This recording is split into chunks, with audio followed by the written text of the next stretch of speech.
In parables, saying, "The kingdom of heaven is like a king who prepared a wedding banquet for his son.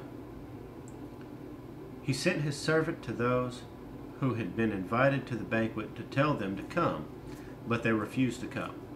Then he sent some more servants and said, 'Tell those who have been invited that I have prepared my dinner.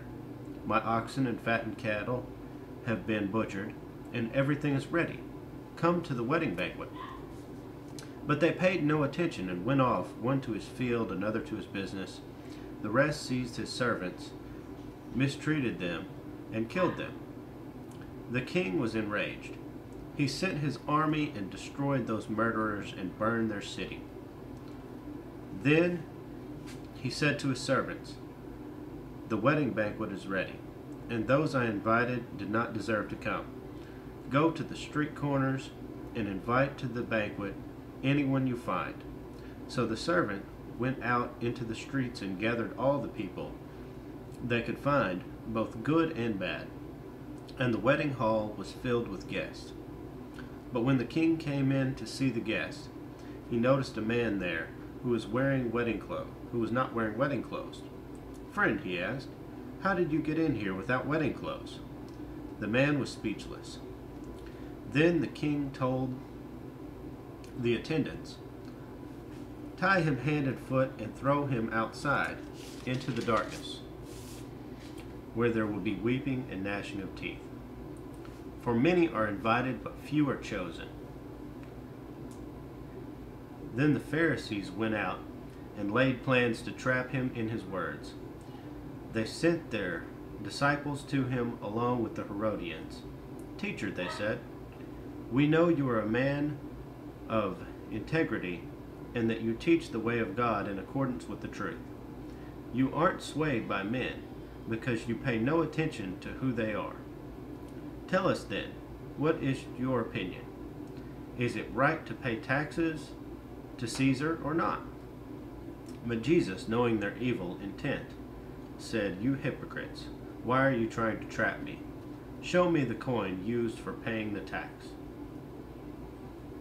They brought him a denarius, and he asked them, 'Whose portrait is this, and whose inscription?'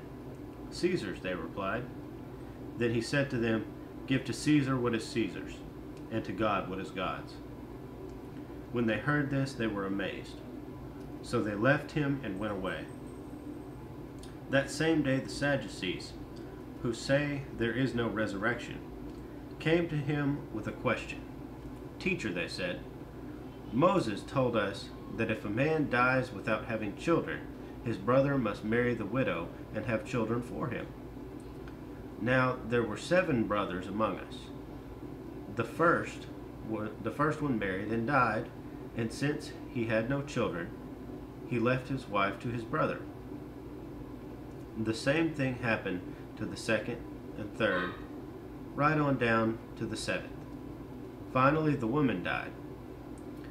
Now then, at the resurrection, whose wife will she be of the 7, since all of them were married to her?'